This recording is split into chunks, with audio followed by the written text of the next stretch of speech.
கரூரில் தாவேகா பொதுக்கூட்டத்துல கூட்ட நெரிசலில் சிக்கி 39 பேர் பலியான சம்பவம் சோகத்தை ஏற்படுத்தி இருக்கக்கூடிய சூழ்நிலையில் தற்போது கரூர் அரசு பலியானவர்கள் உடல் வைக்கப்பட்டிருக்கக்கூடிய கரூர் அரசு பொது மருத்துவமனைக்கு முதலமைச்சர் ஸ்டாலின் வருகை தந்திருக்கக்கூடிய அந்த காட்சிகளை தான் தற்போது பார்த்து வருகிறோம்.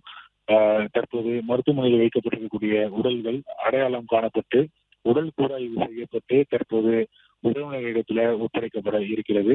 முன்னதாக முதலமைச்சர் திரு மு க ஸ்டாலின் தற்போது அரசு பொது மருத்துவமனைக்கு வந்து இந்த கோர சம்பவத்துல உயிரிழந்தவர்களுடைய உடலுக்கு தனது இறுதி மரியாதையை முதலமைச்சர் ஸ்டாலின் செலுத்த இருக்கிறார். அதனைத் தொடர்ந்து அவருடைய உடல்கள் உறவினரிடத்துல ஒப்படைக்க இருக்கிறது. மொத்தம் 39 பேர் பலியாகி இருக்கக்கூடிய இந்த கோர விபத்துல 35 பேருடைய உடல்கள் அடையாளம் காணப்பட்டு உடல் கூராய்வு மேற்கொள்ளப்பட்டு இருக்கிறது. இன்னும் சற்று நேரத்தில் முதலமைச்சர் ஸ்டாலின் அவருடைய உடல்களுக்கு இறுதி மரியாதை செலுத்தியிருக்கிறது. இந்த உடல்கள் அவருடைய உறவினரிடத்துல வந்து ஒப்படைக்கப்பட இருக்கிறது. இந்த கோர சம்பவத்துல கிட்டத்தட்ட ஒரு 80க்கும் மேற்பட்டவர்கள் படுகாயமடைந்து தற்போது மருத்துவமனையில சிகிச்சை பெற்று வருவதாக தெரிவிக்கப்பட்டிருக்கிறது. முன்னதாக இந்த சம்பவம் நடைபெற்ற இடத்துக்கு தற்போது அமைச்சர்கள் மா சுப்பிரமணியன், அன்பில் மகேஷ் பொய்யாமொழி மற்றும் சிவசங்கர், பெரிய கருப்பன் உள்ளிட்ட அமைச்சர்கள் வருகை தந்திருக்கிறாங்க. ஏற்கனவே காவல்துறை உயரதிகாரிகள் சம்பவ இடத்துக்கு விரைந்து செல்லுமாறு முதலமைச்சர் அறிவுறுத்தியிருந்த நிலையில முதலமைச்சருடைய உத்தரவுக்கிணங்க காவல்துறை உயரதிகாரிகள் தற்போது சம்பவ இடத்துக்கு வருகை தந்திருக்கிறாங்க.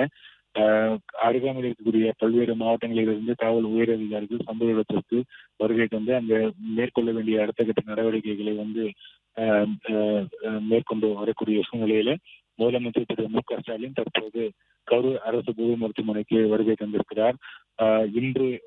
நேற்று மாலை கரூரில் தாவேகா தலைவர் விஜய் அவர் கலந்து கொண்ட இந்த பிரச்சார பொதுக்கூட்டத்துல கூட்ட நெரிசல் ஏற்பட்டு அதன் காரணமாக கிட்டத்தட்ட 39 பேர் இந்த கூட்ட நெரிசலில் சிக்கி பலியான சம்பவம் சோகத்தை ஏற்படுத்தி இருக்கிறது.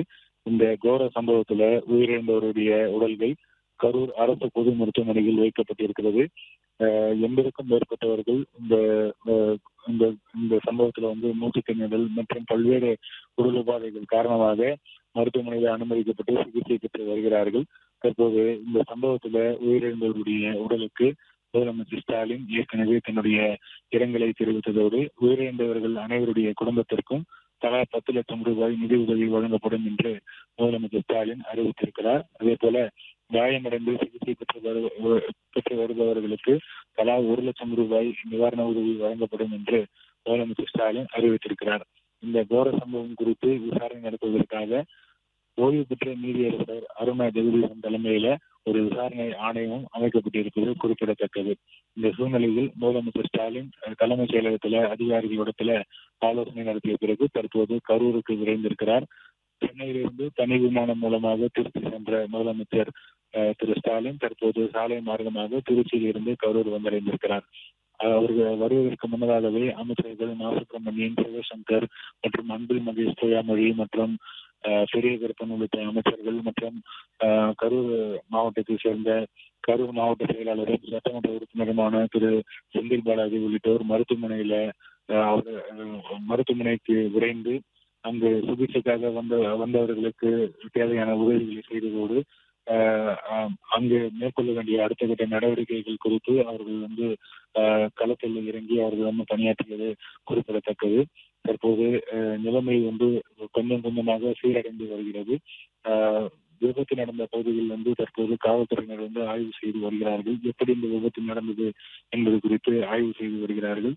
முதற்கட்ட விசாரணையில அந்த உறுதித்தன்மை இல்லாத அந்த செட்டு இருக்கக்கூடிய அந்த பகுதிகளில் தாவேகா நிர்வாகிகள் தொண்டர்கள் எல்லாருமே அந்த ஷெட்டு மேல ஏறி நின்றது காரணமாக அந்த பாரம் தாங்காமல் அந்த ஷெட்டு வந்து பேருந்து விழுந்ததுதான் இந்த விபத்துக்கு காரணம் என்று முதற்கட்ட விசாரணையில வந்து தெரிய வந்திருக்கிறது.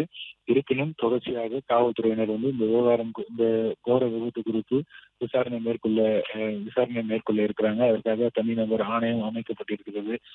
விரிவான விசாரணை நடத்தப்பட்டு இந்த விபத்துக்கான காரணம் குறித்து அறிக்கை தாக்கல் செய்யப்படும் என்று எதிர்பார்க்கப்படுகிறது.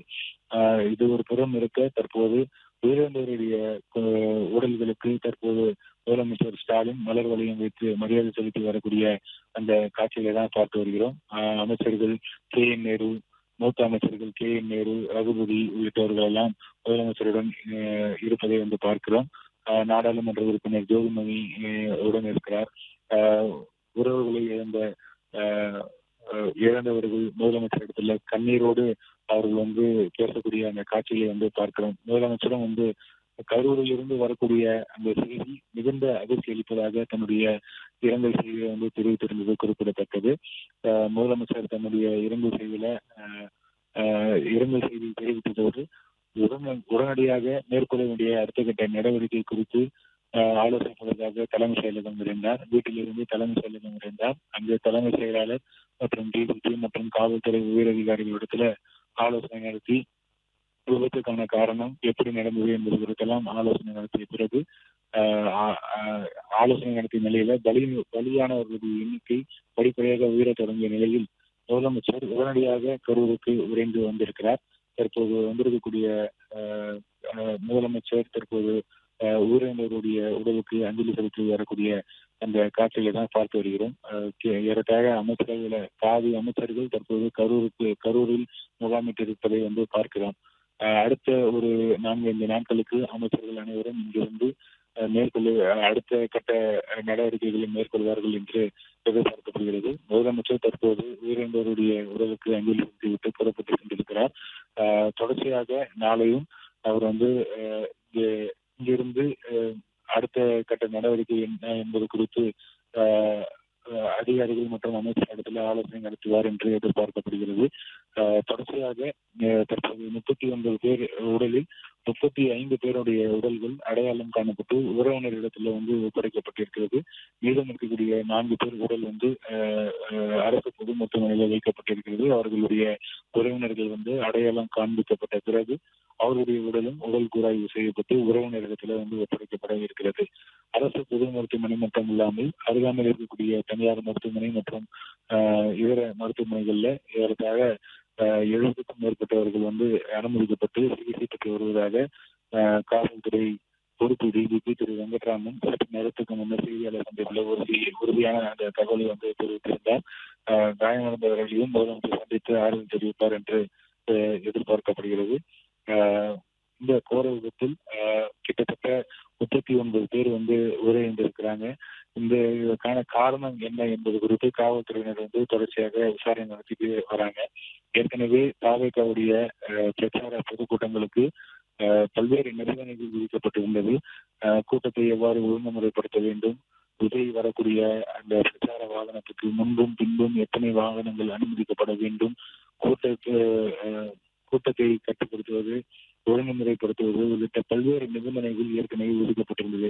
அவருடைய முதல் பிரச்சார பொதுக்கூட்டம் நடைபெற்ற அந்த நாளில் அந்த பொதுக்கூட்டத்தில், அதாவது திருச்சி, அரியலூர், குன்னம், பெரம்பலூர்ல அவர் பிரச்சாரம் மேற்கொண்ட போது இந்த நிபந்தனைகள் தான் விதிக்கப்பட்டிருந்தது குறிப்பிடத்தக்கது.